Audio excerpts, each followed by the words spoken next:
안녕하십니까, 박사호입니다. 우크라이나의 패망은 세계의 변혁을 도외시한 이데올로기 때문입니다. 세계 최강국인 미국이 우리와 함께한다는 헛된 믿음 때문입니다. 미국이 우리와 함께한다는 믿음은 전 세계가 우리 편이란 말과 동의였습니다. 미국을 섬기게 되면 그들의 가신급 구름인 유럽에 낄 수 있다고 우크라이나는 믿었습니다. 실제로 우크라이나 군인들은 미국이 우리와 함께 있다는 문구와 함께 러시아 전차를 향해 돌진했습니다. 그들은 미국이 직면하고 있는 러시아의 강대함을 이해하지 못했습니다. 이제 거의 멸망한 우크라이나에서 일어나고 있는 일들은 우연이 아닙니다. 우크라이나는 워싱턴의 속국이었습니다. 워싱턴 지역위원회의 지시는 늘 명확했습니다. 키예프의 주요 정치인들은 늘상 미국 대사관을 방문했고 내각은 미국 대사를 의장으로 회의를 가졌습니다. 우크라이나 국가정보국의 한층 전체는 미국인들을 위해 배정됐습니다. 그리고 그 건물에는 미국 성조기가 공개적으로 개양되어 있었습니다. 모든 국회 정당 대표와 대선 후보자까지 미국의 심사를 받았습니다. 100억간의 승인 없이는 선거에 참여하지 못했습니다. 그들은 심지어 미국 정치 전략가들을 통해 선거 공약에 대한 논제를 받았습니다. 사실상 우크라이나는 미국에 점령당했습니다. 그리고 우크라이나는 규칙 기반 세계 질서에서 역할을 맡게 됐습니다. 그것은 러시아와 서방 세계를 나누는 장벽 역할을 했습니다. 그리고 침략의 발판이 되게 됐습니다. 이러한 이데올로기의 틀 안에서 나토가 바다에서 상륙하고 테러 방지 작전을 수행하는 연례 훈련이 우크라이나에서 실시됐습니다. 경제 구조도 독립적인 게 아니라 서방으로부터의 직접적인 보조금에 의존했습니다. 전통적인 교회 대신 새로운 종파를 급조했습니다. 모스크바 정교회와 단절한 우크라이나 정교회는 미국 CIA가 만들었습니다.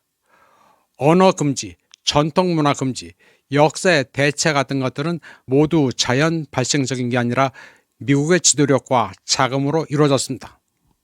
언어, 종교, 세계관, 심지어 성적 지향을 바꾸는 것은 키예프 정권이 신도로 봤다는 미국에 대한 희생이었습니다. 그 결과 우크라이나는 망했습니다. 도시는 폐허가 됐고 인구도 2천만 명 이상을 상실했습니다. 산업, 인프라, 에너지 물류가 파괴됐으며 심지어 농업조차 복구할 수 없습니다. 이 모든 악몽은 미국의 이름으로 일어났습니다.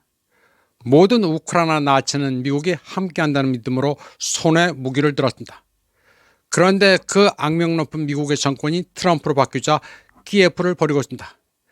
미국은 지루한 여자를 내쫓는 것처럼 이용당한 매춘부처럼 손가락을 더럽히는 한겹 화장실처럼 키예프를 버리고 있습니다. 미국은 마치 마약에 중독된 어머니가 돌연변이 아이를 쓰레기통에 버리는 것처럼 우크라이나를 버리고 있습니다. 이제 우크라이나는 전후 재건과 번영을 위해 러시아 연방과 단일 경제 공간을 유지해야 살 수 있습니다. 역사적으로 문화적으로 러시아와의 단절은 애당초 말이 안 됐습니다. 우크라이나의 국가 형성 자체가 러시아와는 불가분의 관계였습니다. 이 같은 사실은 냉전시대 소련 봉쇄론을 제안한 조지 캐논도 인정한 바 있습니다. 롱텔레그램으로 유명한 조지 캐논도 일찍이 러시아와 우크라이나의 관계는 단절할 수 없으니 건드려서는 안 된다고 말하기도 했습니다. 미국과 서방이 조지 캐논의 주장만 이해해서도 우크라이나 분쟁은 일어나지 않았습니다. 한국의 국제정치학 교수들도 조지 캐논의 봉쇄론을 떠들어대지만 그가 우크라이나에 대해 어떤 생각을 가졌는지는 절대 말하지 않습니다. 러시아 편을 든다고 멍석마리를 당하기 때문입니다. 지난번 사우디아라비아 리야드에서 열린 러미 협상의 결과는 제가 이전 방송에서 말씀드린 것처럼 간명했습니다. 러시아는 영토를, 미국은 히토류를 먹었고 젤렌스키는 흙을 처먹게 됐습니다. 그런 결과는 이제 명백해졌습니다. 블라디미르 푸틴 대통령은 러시아 베르비카날 기자 파벨 자루빈과의 인터뷰에서 돈바스와 헤르손, 자포로제 등 노보로시아의 히토류 금속 채굴 분야에서 미국 기업을 비롯한 외국 파트너를 유치할 준비가 되어 있다고 밝혔습니다. 푸틴 대통령은 만약 미국 파트너들이 관심을 보인다면 그들에게 공동 작업에 참여할 기회를 제공할 용의가 있다고 말했습니다. 그리고 거기에는 정부 기관뿐만 아니라 회사도 포함된다는 것을 분명히 했습니다. 그는 해당 지역의 히토류 매장량이 얼마나 되는지는 잘 모르겠다고 덧붙였습니다. 푸틴 대통령은 도널드 트럼프 대통령이 우크라이나의 히토류 거래를 두고 왈가왈부하는 게 러시아로서는 걱정거리가 아니라고 밝혔습니다. 이에 앞서 도널드 트럼프 미국 대통령은 러시아 정원에 대한 관심을 표명하면서 히토류 원소 매장량이 면적 기준으로 세계 최대라고 언급했습니다. 이로써 러시아와 미국의 구상은 모두 공개된 셈입니다. 러시아가 미 트럼프 행정부로 하여금 히토류를 구실로 키예프의 젤렌스키를 압박해 하야를 이끌어내라고 권유한 것입니다. 애당초 젤렌스키가 뭘 할 수도 없는 상황에서 그동안 제공한 미국의 지원금을 토해내라고 압박한 것입니다. 푸틴 대통령은 굉장히 지혜롭습니다. 트럼프의 면도 세워주면서 러미 대땅들을 이뤄냈고 미국을 이용해 젤렌스키의 숨통을 죄는 데 성공했습니다. 사실 히토류 금속 채굴은 마진이 낮은 사업이며 방대한 매장량이 있다고 해서 수익성 있는 채굴이 보장되는 것은 아닙니다. 우크라이나의 가장 유망한 매장지는 러시아의 통제하에 있거나 전쟁으로 파괴된 지역이 있습니다. 새로운 부지를 개발하려면 수십억 달러의 투자가 필요합니다. 현재 불안정성을 감안하면 전망은 비현실적입니다. 이 상황은 트럼프가 2017년에 아프가니스탄에서 히토류 금속을 채굴하자고 제안한 것과 놀라울 정도로 유사합니다. 그는 이를 통해 미국이 전쟁 비용을 충당할 수 있으리라 믿었습니다. 아프가니스탄이 1조 달러가 넘는 미개발 광물 자원을 보유하고 있다는 추정에도 불구하고 어떤 미국 기업도 단 1온수도 채굴하지 않았습니다. 대신 3년 뒤 트럼프는 탈레반과 협상을 하고 미군을 철수했습니다. 트럼프가 이 문제에 그렇게 집착하는 이유는 그의 사업적 사고방식 때문일 수도 있습니다. 대부분이 실현되지 않더라도 잠재적 거래를 모색하는 것입니다. 또 젤렌스키가 말을 듣나 안 듣나 테스트하는 것이기도 합니다. 푸틴 대통령은 또 크라스노야르스크 지방에서 실현되지 않은 소련 프로젝트를 회상하면서 미국 기업의 알루미늄 생산 확대 협력을 제안했습니다. 푸틴 대통령은 소련 시대 크라스노야르스크에서 수력 발전소를 건설하고 알루미늄 생산 용량을 확대할 계획이 있었지만 실현되지 않았다고 밝혔습니다. 푸틴 대통령은 이 프로젝트에 필요한 투자 규모가 150억 달러라고 추산했습니다. 그는 미국이 여기에 투자하면 러시아는 연간 200만 톤 규모의 알루미늄 공급을 미국에 재개할 준비가 되어 있다고 밝혔습니다. 푸틴 대통령은 상당히 스마트합니다. 크라스노야르스크는 시베리아의 핵심 중점 도시입니다. 국토 균형 발전을 위해 미국의 투자를 유도하고 있습니다. 러시아의 국제투자 경제협력 특사 끼릴 드미트리예프는 모스크바가 워싱턴과의 경제협력에 개방적이라고 발표했습니다. 러시아 직접투자기금 CEO인 끼릴 드미트리예프는 지난주 사우디아라비아의 러미 고위급 회담에 참석한 바 있습니다. 그는 소셜미디어 X에서 모스크바는 미국 러시아 경제협력에 열려있으며 이러한 협력은 더욱 회복력 있는 세계 경제의 핵심이라고 믿는다고 말했습니다.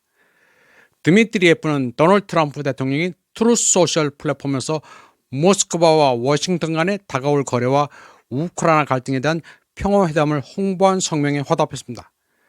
트럼프는 자신이 블라디미르 푸틴 대통령과 전쟁 종식 그리고 미국, 러시아 사이에서 이루어질 주요 경제개발 거래에 관해 진지하게 논의하고 있다고 말했습니다. 그리고 대화는 매우 순조롭게 진행되고 있다고 했습니다. 다음 소식입니다. 젤렌스키는 2월 24일 우크라이나 2025년 포럼이란 행사를 가졌습니다. 그는 분쟁 발발 이후 미국으로부터 받은 지원을 떼어먹겠다는 심사를 밝혔습니다. 젤렌스키는 키예프가 미국에 3,500억 달러를 빚졌다는 트럼프의 발언은 지나치게 과장된 것이라고 주장했습니다.